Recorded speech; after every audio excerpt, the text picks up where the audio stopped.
ஒரு நீண்ட தூர பயணம். அந்த பயணத்தை ஸ்டார்ட் பண்ணிட்டோம்.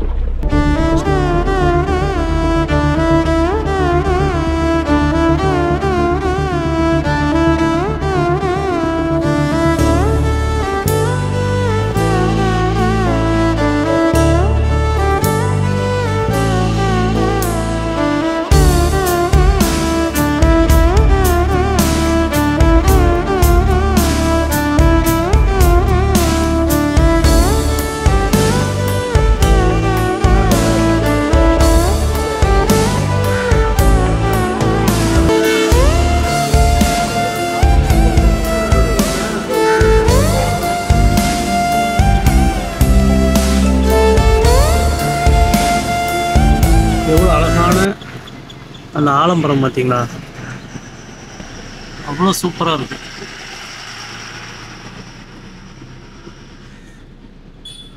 வண்டி போய் போய் அந்த விழுதுகள்லாம் அப்படியே கரெக்டாக ஒரு குகை டனல் மாதிரி ஆகி கிடக்கு.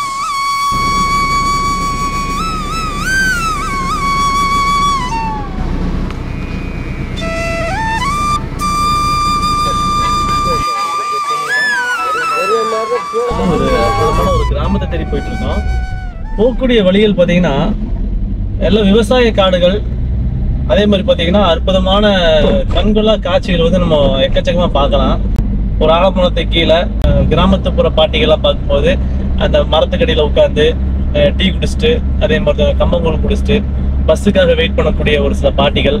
அதே மாதிரி ஒரு அற்புதமான பெரிய ஒரு ஆலமரம் விழுதுகளோட இருக்கு. அந்த விழுதுகள் வந்து ரோட்டில் இருக்கு. ரெகுலரா வண்டி போயிட்டு வரும்போது அந்த விழுதுகள்லாம் வந்து கட் பண்ணி இருக்காங்களா, இல்லை வந்து வண்டி போய் அது கட் ஆயிருக்கிறதுல ஒரு டனல் மாதிரி குகை மாதிரி வந்து அற்புதமான ஒரு காட்சியெல்லாம் பார்த்துட்டு இப்போ நம்ம பைபாஸ்ல அப்படியே போயிட்டு இருக்கோம்.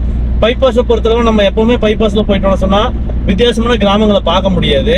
அதனால இப்போ நம்ம போகக்கூடிய இடங்கள்லாம் பார்த்தீங்கன்னா பைபாஸை விட்டுட்டு கிராமத்து பகுதியில அப்படியே என்ன பண்ண போறோம்னா ஒவ்வொரு ரூட்டா தேடி போறேன். நமக்கு நிறைய வித்தியாசமான கிராமங்களை வந்து நம்ம பார்க்க போறோம். வித்தியாசமான கலாச்சாரங்கள் கொண்ட பல கிராமத்துக்குள்ள இப்ப நம்ம பயணத்தை மேற்கொள்ள போறோம். யாருமே இல்லை, நான் தனியா சோலோவா நம்ம வந்து இந்த பயணத்தை மேற்கொள்ள போறோம். இன்றைய இரவு ஸ்டே வந்து பாத்தீங்கன்னா கார்லயே தூங்க போறோமா அல்லது வந்து டென்ட் போட்டு தூங்க போறோமா அப்படிங்கிறது கூட தெரியாது. ஆனா எல்லாமே ப்ரிப்பேர் பண்ணி எடுத்துட்டு வந்தாச்சு. சமைக்கிறதுக்கு கிச்சன் ஐட்டம், இந்த சமைக்கக்கூடிய ஐட்டம்ஸ் எல்லாமே கொண்டு வந்துட்டேன். அதே மாதிரி ட்ரெஸ்ஸஸ் வந்து ஒரு 3 நாளுக்கு தேவையான ட்ரெஸ் எடுத்தாச்சு. அப்படியே நம்ம பயணத்தை வந்து போயிட்டு இருக்கிறோம்.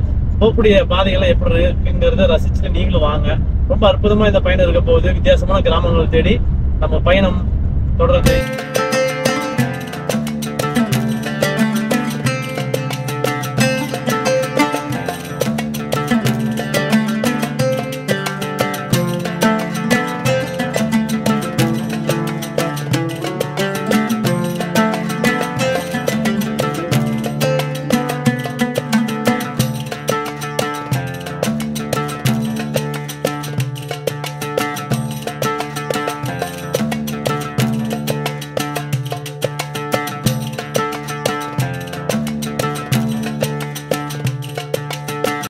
ஓகே மக்கள், நம்ம அப்படியே வந்துட்டு இருந்தோம். பைபாஸில் வரும்போது பார்த்தீங்கன்னா இந்த பூ வந்து நம்ம வந்து அப்படியே ஒரு விதமாக அட்ராக்ஷன் பண்ணிச்சு. இது என்ன வித்தியாசம், இது வரைக்கும் நம்ம இப்படி பார்த்தது இல்லையே, என்னவா இருக்கும் அப்படின்ட்டு வந்து நம்ம இந்த இடத்துக்காரவங்கள்ட்ட கேட்டோம். வித்தியாசமாக இருக்குது, இந்த பூ வித்தியாசமாக இருக்குது, அவங்க சொல்கிறதும் வித்தியாசமாக இருக்குது. இது அந்த பூவு, இது வந்து அந்த ஒரு விதை மாதிரி ஒன்று வந்திருக்கு பாருங்கள், ஒரு காய் மாதிரி ஒன்று வந்திருக்கு. ரொம்ப வித்தியாசமாக இருக்குது. இது வரைக்கும் யாராவது பார்த்துருக்கீங்களாங்கிறதையும் மறக்காமல் சொல்லுங்கள். இந்த விதையை பற்றி கேள்விப்பட்டிருக்கீங்களா, இது என்ன விசேஷம் அப்படிங்கிறதையும் மறக்காமல் சொல்லுங்கள். நம்ம வந்து அந்த பாட்டிகிட்டையும் கேட்போம். இப்போ கிட்டத்தட்ட ஒரு ஏக்கர் பக்கம் வந்து இந்த பயிர் செஞ்சுருக்காங்க. வித்தியாசமாக இருக்குது. அப்படியே உள்ளே போகலாம் பாருங்கள் எப்படி இருக்குன்னு.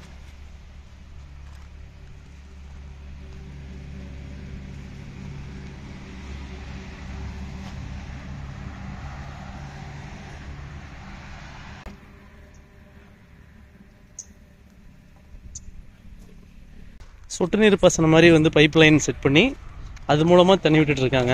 இது வரைக்கும் நான் பார்த்ததே இல்லை. இது வந்து என்ன பேர், இந்த செடியோட பேர் என்னங்க? அதே கண்ணுவிழி. கண்ணுவிழி. கண்ணுவிழி. கண்ணுவிழி. ஓத்துருச்சு. அந்த பூவுக்கு ஒட்டு வைக்கிறதுன்னா அந்த மரகதம் அது மஞ்சள் கலர்ல வருது. ஆமா அது கையில எல்லாம் கொஞ்சம் ஆச்சுதா? ஆமா அதை எடுத்து நம்ம தொட்டு தொட்டு வேற ஒரு ஊசி மாதிரி இருக்கு அந்த பூ. அது கொஞ்சம் வச்சு காட்டுறீங்களா கொஞ்சம்? இந்த காயெல்லாம் கொஞ்சம் பெருசாகி இதை விட பெருசாகுங்களா? பெருசாகும். ஓ சரிம்மா. இதே இன்னும் கொஞ்சம் இப்ப சோடாகும். வெடிச்சு உடனே ஓ அதான் அந்த மகரந்தத்தை எடுத்து கையில எடுப்பீங்களா? அப்படி இப்படி எடுத்து இந்த ஊசி மாதிரி வருது.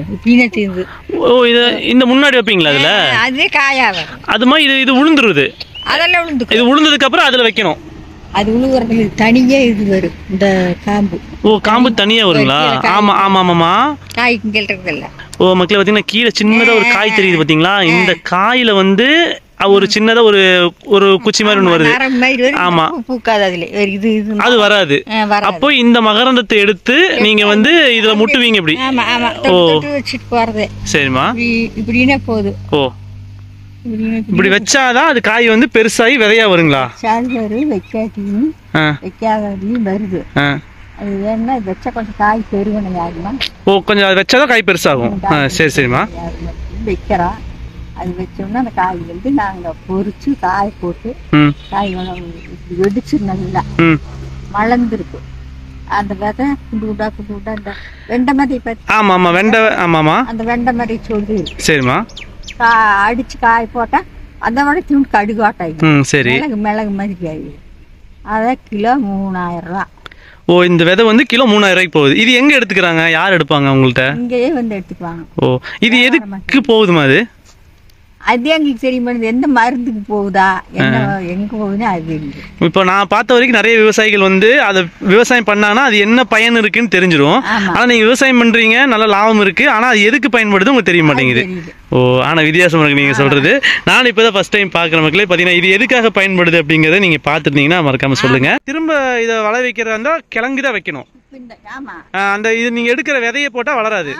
ஆஹா. அப்ப எப்படி அந்த கிழங்கு உற்பத்தி ஆகுது? இந்த கிழங்குல இருந்து கிழங்கு வருங்களா? கிழங்கு இதுல நம்ம இப்ப வச்சிருக்கிறோம். அதே கிழங்கு விற்கிறோம். அதே மாதிரி கிழங்கு முதல்ல எப்படி ஆச்சாது? அதான் இப்ப நான் கேக்குறது, இப்ப இதுல இருந்து ஒரு செடியை நம்ம மறுபடியும் உற்பத்தி பண்றதா இருந்துச்சுன்னா இன்னும் இந்த கிழங்கை உடச்சு வச்சாவே வருமா? உடைக்க கூடாது. அது மனம் முறியாம இருக்கும். ஓ அது எப்படி திரும்ப உற்பத்தி ஆகும்? அதான கேள்வியே. விதையில இருந்து வரலன்னு சொன்னா அந்த கிழங்கு எப்படி உற்பத்தி ஆயிருக்கும்? நீங்களும் ஒரு விவசாயி தான், உங்களுக்கே வந்து சந்தேகமா இருக்கு. ஓ அதுக்கு இந்த அளவுக்கு கோடிக்கணக்கான ரூபாய்க்கு வந்து விலை மதிப்பு இருக்கக்கூடியதான் இப்ப நீங்க விவசாயம் பண்ணிட்டு இருக்கீங்க. இன்னும் கேட்கறதுக்கு ரொம்ப ஆச்சரியமா இருந்துச்சு. உண்மையாவே இந்த பூவெல்லாம் பாக்குறதுக்கு நமக்கு வந்து இப்போ ஒரு வேப்பா இருந்துச்சு. பாருங்க கேட்டுதான் போறாங்க, நிறைய பேர் கேக்குறாங்க.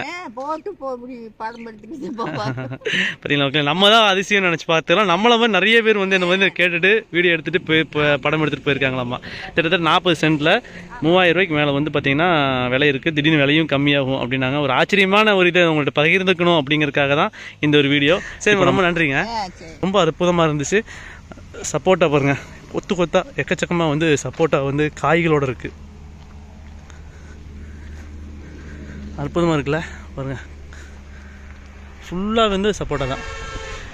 ஆரஞ்சு மாதிரி நம்ம ஆல்ரெடி வீடியோ போட்டிருப்போம் ஆரஞ்சில், அதே மாதிரி இலைகளை விட காய்கள் வந்து அதிகமாக இருக்குது. சப்போட்டா காய்கள் கூடிய விரைவில் வந்து நல்லா பழுத்து அப்படியே எடுத்துகிட்டு போயிடுவாங்க. வந்து லாட்டாக பேசி எடுத்துருவாங்க. பக்கத்துலேயே பார்த்திங்கன்னா ஒரு அற்புதமான ஒரு கிணறு. அப்படிங்க அப்பா நல்ல ஆழம், தண்ணி சூப்பராக இருக்குது தண்ணி. இதான் நம்ம பைபாஸு, திண்டுக்கல் போகக்கூடிய பைபாஸ் ஓரமாக தான் இப்போ நம்ம இந்த பூவை பார்த்தோம். அதுதான் அந்த அவங்களுடைய வீடு. ஓகே இப்போ நம்ம பயணத்தை அப்படி ஸ்டார்ட் பண்ணோம். அங்கங்கே ஒவ்வொரு கிராமத்துலேருந்து எடுத்துகிட்டு வந்ததை பெரிய லோட் பண்ணி கொண்டு போகிறாங்க போல தெரியுது.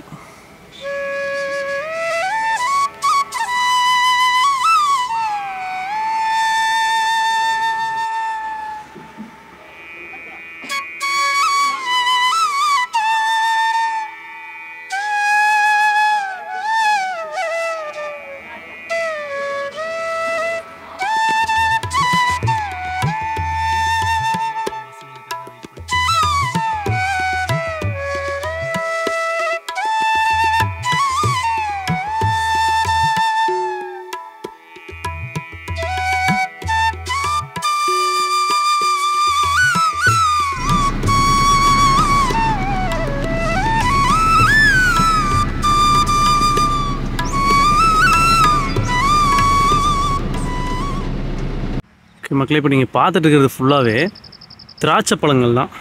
எந்த அளவுக்கு அதனுடைய மகசூல் அப்படின்னு சொல்லுவாங்க பார்த்தீங்கன்னா இருக்குது அப்படிங்கிற நீங்கள் பாருங்கள்.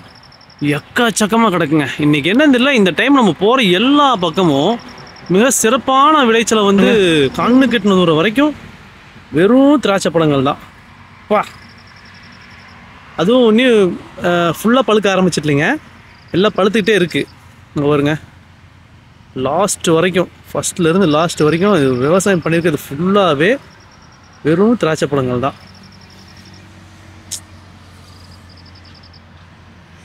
பாருங்க, இதெல்லாம் பார்த்தா பிரமிப்பாக இருக்கா இல்லையா? இவ்வளோ பழங்கள் வந்து நம்ம சாதாரணமாக இப்படி பார்க்க முடியாது.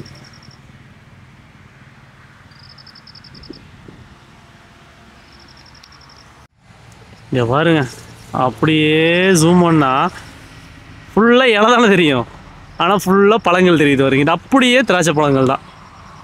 இது உலக அதிசயம்னு தான் சொல்லணும். ஐயோ பாருங்க, எப்பா பரவாயில்ல, சிறந்த விளைச்சல் கொடுத்துருக்கு. அதனால தான் விலை கம்மியாக இருக்குது. 2 கிலோ 100 ரூபாய் தான். இந்த டைமெல்லாம் வந்து வெளியே விற்றுட்டே இருக்கிறதே அந்த ரேட்டு தான். இப்போ இவங்கள்ட்ட என்ன விலைக்கு வாங்கிட்டு போய் வியாபாரிகள் விற்பாங்க. அப்பா, எக்கச்சக்கமான பழங்கள்.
ஆச்சரியம், நம்பவே முடிய மாட்டேங்குங்க. அங்கே பாருங்க, என்னங்க இது? அப்படியே போனோம்னு வச்சுக்கோங்க, உள்ள வரைக்கும் அப்படியே போனாலும் வெறும் பழங்கள் தான். அனுமதியே வாங்காமல் உள்ளே வந்துருக்கோங்க. பாருங்க, கண்ணு கெட்டின தூரம் வரைக்கும் வெறும் பழங்கள். வா, எவ்வளோ தூரம் பாருங்க. மனசே வந்து நம்ப முடியாத அளவுக்கு வந்து ஒரு பிரமிப்பு ஏற்படுத்துதுங்க. இவ்வளோ பழங்கள் இது வரைக்கும் நான் பார்த்ததே இல்லை.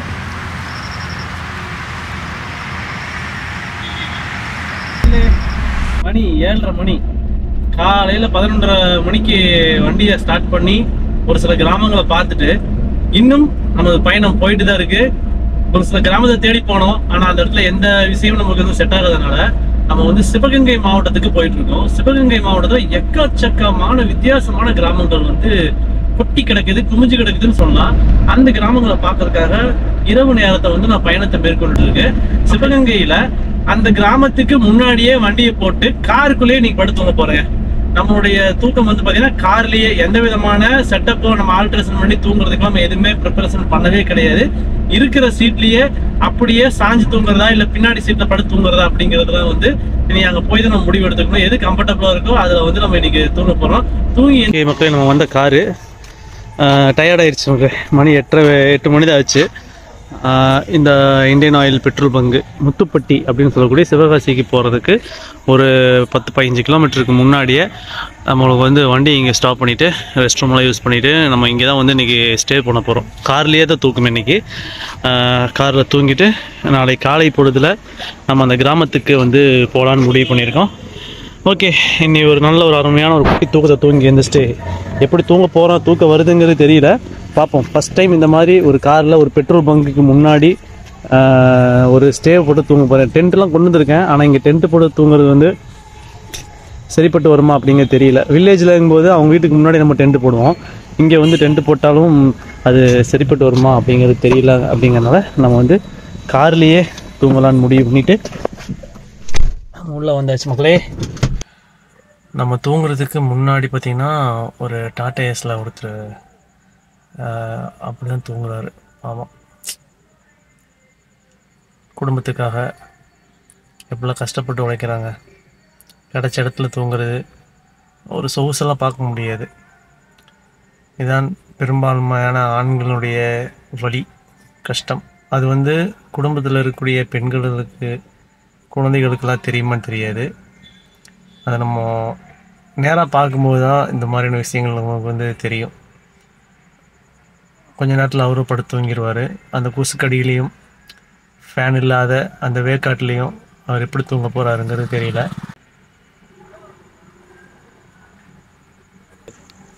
காரில் படுத்தா வெறுத்து உழுகுது. ஏசியெல்லாம் போட்டு தூங்க முடியாது. காருக்குள்ளே படுத்தாலும் தூக்கம் வரவும் மாட்டேங்குது. கொசு வந்து உள்ளே ஏறிடுச்சு. கொஞ்சம் லைட்டாக திறந்து விடல, கேப்பில் கொசு ஏறிட்டு ரொம்ப கஷ்டமாக போச்சு. அதனால் மறுபடியும் அவங்கள்ட்ட கேட்டுட்டு காரை நவுத்தி போட்டு டென்ட்டு போட்டேன். பெட்ரோல் பங்க்லேயே டென்ட்டை போட்டு இந்த உறக்கம் வந்து பார்த்திங்கன்னா டென்ட்லேயே. ஆமாம், எவ்வளோ கஷ்டப்பட்டு ஒரு வீடியோ எடுக்கிறோம் பார்த்தீங்களா.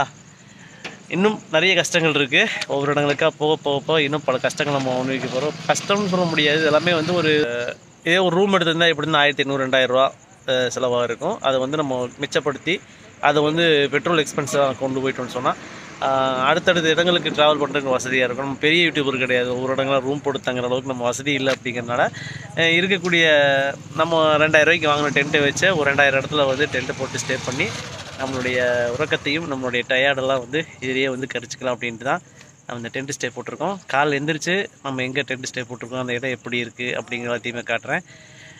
தூக்கம் வருது, செம்ம டயர்டு, தூங்குறேன். Bye bye. மக்களே, மணி பார்த்திங்கன்னா 5:30 மணி. எந்திரிச்சிட்டேன். டைம் ஆயிடுச்சு. தூக்கம் வரமாட்டேங்குது. சரியான டயர்டு, கழுத்து கையெல்லாம் பயங்கரமான பெயின். இதில் தான் நம்ம தூங்கணும். இன்றைக்கி இங்கே தான் டென்ட் போட்டோம். அதுதான் பார்த்திங்கன்னா இந்த petrol bunk, Indian oil petrol பங்கில். இங்கே நம்ம டென்ட்டு, அங்கே நம்ம காரு. அதனால் கார்லேயே தூங்கியிருக்கலாம். ஓரளவுக்கு வந்து நைட் ரொம்ப நேரம் உப்புசம் அடிக்க ஆரம்பிச்சது. அதுக்கப்புறம் பார்த்திங்கன்னா ரொம்ப நேரத்துக்கு அப்புறம் சரியான பனி இறங்கி சரியான சில்லு சில்லுன்னு ஆகி போச்சு உடம்பு ஃபுல்லாக. அந்தளவுக்கு வந்து நல்ல ஒரு பெட்ஷீட் இருந்தனால கொஞ்சம் தப்பிச்சுது. இருந்தாலும் ரொம்ப திருப்தியான தூக்கம் இங்கே வரல. நீ நாளை தூக்கத்துக்கு வந்து கண்டிப்பாக டென்ட்டு ஒரு நல்ல ஒரு இடத்துல போடுவோம். அப்படி இல்லாட்டி கண்டிப்பாக ரூம் போடணும் அப்படிங்கிற அளவுக்கு ஆகிப்போச்சு. ஓகே, நீ இங்கேருந்து டென்ட்டெல்லாம் க்ளோஸ் பண்ணிட்டு நம்ம அப்படியே நம்ம பயணத்தை இன்னும் ஒரு 30 கிலோமீட்டர் இருக்குது. இப்போ கிளப்ப ஆரம்பித்தா அதிகாலை நேரமாக அவங்க வீட்டுக்கு போயிட்டு அந்த கிராமத்துக்குள்ளே போய் சேர்ந்துடலாம். வாங்க.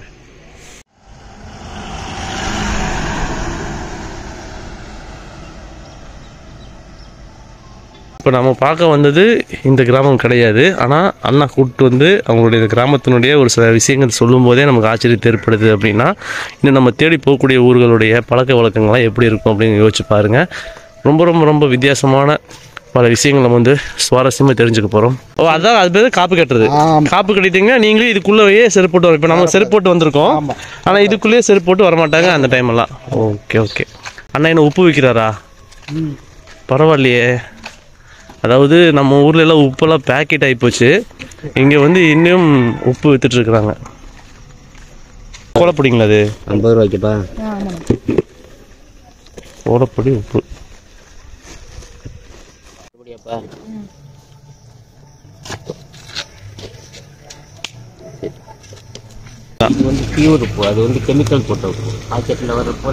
பேக்கெட்ல வர கல் உப்பு கெமிக்கல் தானா?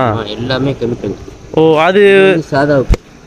டைரக்டா வந்து எந்த கலப்படமும் நேரடியா அப்படியே கொள்முதல் பண்ணி இங்க கொண்டு வந்துரும். ஓ, இதுலயே கெமிக்கல் தனியா போடுறாங்களா? இது வரைக்கும் நான் கேள்விப்பட்டது இல்ல. கெமிக்கல் இல்ல, கெமிக்கல் அதான். இது கெமிக்கல் இல்லாத நீங்க கொடுக்கறது பேக்கெட்ல வரும்போது கெமிக்கல் ஆயிரும். பேக்கெட்ல கலக்கும் போது கெமிக்கல் போட்டு தான் கலக்கணும். ஓ, அதுல வந்து சில வியாதிகள் வருது. இந்த உப்பினுடைய விலை கூடி. ஓ, இது இப்ப நீங்க என்ன விலைக்கு விற்கிறீங்க? ஒரு படி 25 ரூபா. 25. இதே வந்து அவங்க நம்ம பேக்கெட்ல வாங்குறது கம்மி. வாங்குனது விலை 15 ரூபாயா இருக்கும், 12 ரூபாயா இருக்கும். நீங்க வீடு தேடி கொண்டு வந்து கம்மி, அதை விட கம்மியா தான் இருக்கும். ஒரு அரைக்கு அப்படி இருக்கும். அதுல வந்து கால்படி கம்மியாக இருக்கும். ஓ, நீங்கள் கொண்டு வீடு தேடி கொண்டு கொடுக்க 20 ரூபாய்க்கு கொடுத்துருக்கீங்க. ஓகே, பரவாயில்ல. 25 ரூபா. 25. சரி, நன்றி. கெமிக்கல் கலக்காது. ஓகே, பார்த்தீங்கன்னா இதுதான் இப்போ இவ்வளோ நாள் நமக்கு தெரியல. கெமிக்கல் வந்து கலந்து கல்லுப்பு தான் நம்ம பயன்படுத்தணும்னு சொல்லி, ஏன் வீட்டில் கூட என்ன பண்ணுவோம்னா பேக்கெட்டில் அவங்களோட கல்லுப்பை தான் நம்ம பயன்படுத்திட்டு இருக்கோம். ஆனால் அதுலேயும் கெமிக்கல் இருக்குங்கிறது பாய் சொல்லிட்டு போகிறாரு. அப்பா, இதில் எல்லாம் கலப்படம் வந்தாச்சு. ஆமாம், 2 கூட 5 ரூபா.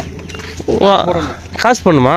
5 ரூபா காயின் போட்டோம்னா 2 கூட அது வந்துடும். ஆஹா, அப்படி காலை 6 மணி முதல் 10 மணி வரை மட்டுமா? ஓகே. எதில் காசு போடுவீங்க? 5 ரூபா காயின் போட்டால் தான் உங்களுக்கு தண்ணி வரும். ஆஹா, ஓ, அதில் போடும். கிராமத்துக்குள்ள எந்த அளவுக்கு மாற்றம் வந்துருச்சு. இதுக்குள்ள 5 ரூபா காயின் போட்டிங்கன்னா 2 குடம் தண்ணி வந்து ஆட்டோமேட்டிக்காக வந்துடும். பிடிக்க முடியாது. மறுபடியும் 5 ரூபா போட்டால் வருமா? ஓ, கரெக்டாக 2 ரூபா. ஆமா, என்னோட சின்ன பழம் ஒண்ணுதான் அது எக்ஸ்ட்ரா போடுது. ஓ, பெரிய குடமா இருந்தால் கரெக்டாக பிடிச்சிருக்கும். ஆமா, வெயிடமே 3/4 பழம் தான் சார் வரும். இது உங்களுக்கு எப்படி பரவாயில்லன்னு தோணுதா? 5 ரூபாய்க்கு 2 கரெக்டாக இருக்கு. 20 ரூபா 30 ரூபா இல்லை இந்த கேனு. 30 ரூபா இல்லை, 40 ரூபா அந்த கேனு. இப்ப ஓ, அங்கே வெளியே வாங்கினா 40 ரூபா வருது. இங்கே அதே தண்ணி வந்து உங்களுக்கு 2 கூட 5 ரூபாய்க்கு வந்து போவா கடையில். ஆமா, பரவாயில்லைங்க. கேட்டிருப்பீங்களா, எல்லாமே வித்தியாசமா இருக்கு. இந்த ஒரு சாதாரணமா நம்ம அதே போன்னு சொல்றோம் பார்த்தீங்களா, நம்ம எங்கேயுமே தேடி போகல. இப்போ இங்கிட்ட ஒரு 7.5 கிராமத்துலேயும் டீ கடை இல்லை. டீ கடை எல்லாரும் இங்கே டீ சாப்பிட வரணும். உள்ள சுற்று வட்டாரத்துக்கு இங்கே. ஓ, மெயின் ரோடு இது. எந்த ரோடுங்கண்ணா இது சேர்றதுன்னா? 2 road. Madurai, Sivaganga to Madurai main road தான். அதுக்கு மெயின் ரோட்டுக்கு முன்னாடியே இருக்கக்கூடிய இந்த ஒரு கிராமத்தை தான் நம்ம சும்மா தான் ஜஸ்ட் அண்ணன் கூட்டு போய் காட்டுறாரு. ஒரு 2.5 கிலோமீட்டர் சிவகங்கைலேருந்து 2.5 கிலோமீட்டர். இந்த டிஃப்ரெண்ட்லேயே பார்த்தீங்கன்னா இந்த விதமான மாற்றங்கள் வந்து இந்த மக்கள்கிட்ட இருக்குன்னு சொன்னால், இன்னும் இன்டீரியல் நம்ம உள்ளே போக போகிறோம். அந்த இடத்துல தான் நம்ம தேடி வந்த பல விஷயங்கள் வந்து சுவாரஸ்யமாக இருக்க போகுது. எபிசோடாக பிரித்து ஒவ்வொரு பாட்டாக கொண்டு வர போகிறேன். பாருங்கள், எல்லாமே ரொம்ப இன்ட்ரெஸ்டிங்காகவும் சுவாரஸ்யமாகவும் நம்ம வந்து ஒரு சிலர் வந்து கேள்விப்பட்டிருக்கலாம், இன்னும் பலருக்கும் தெரியாத சுவாரஸ்யங்கள் நிறைந்த கிராமங்களை தேடி நமது பயணம். அது கூட அந்த ஒரு